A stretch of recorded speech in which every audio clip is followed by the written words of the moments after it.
Hello Clashers, and welcome to our car setup guide for the Junior GP. I'm currently using 3 different car setups, obviously one for speed, one for cornering and one for power unit.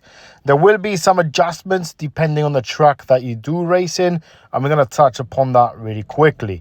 Now, we were meant to push out this video before the qualifying, but obviously we always like to test the car setups and test the strategies before we give you something solid.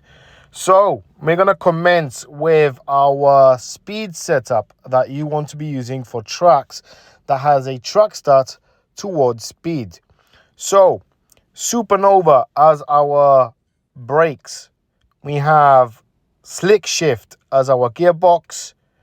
Our rear wing Gale Force. Front wing Glide, suspension Curve 2.5, and lastly engine Spark E.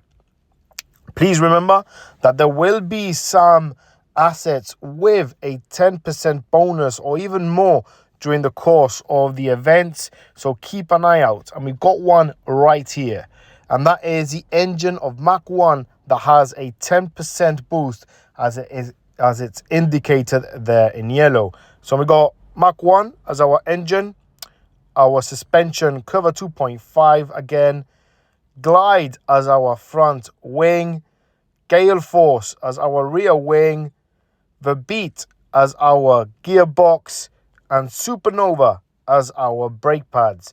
This is our cornering setup. As we can see, we do lack a little bit of cornering on our Junior GP. A lot of speed goes into it, and that is because we got Supernova.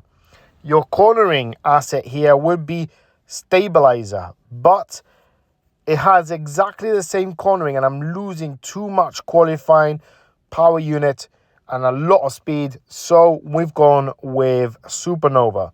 Another thing we got to highlight for your cornering setup is the gearbox.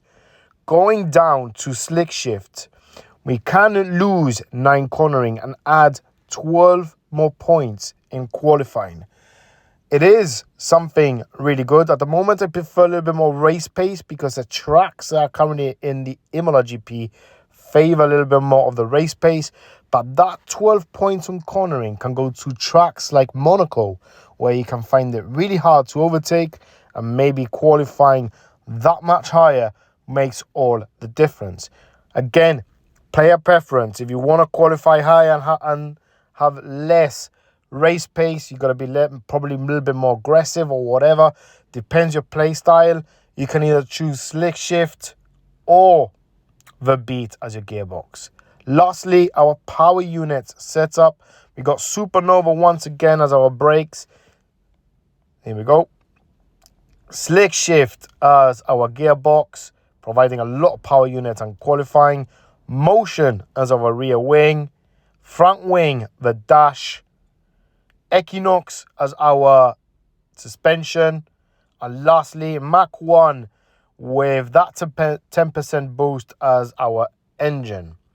If you're wondering why we got a speed setup, a cornering setup, and a power unit setup, it's simply because when you go and race in a track, let's head over to our duels.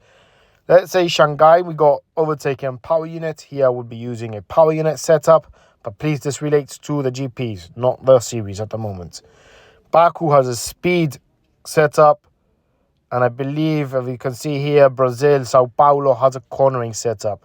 So before you start a race in your GPs, make sure you learn those track stats and accommodate the right car setup towards that circuit. This is a result that we got, 357 points. We made a mistake in Monza, costing us a lot. So we got there 10 points less. We did a massive mistake, and you can see that on our live stream. But anyways, I hope that you found this helpful. Smash that like button and subscribe so you do not miss out in any more F1 Clash guides.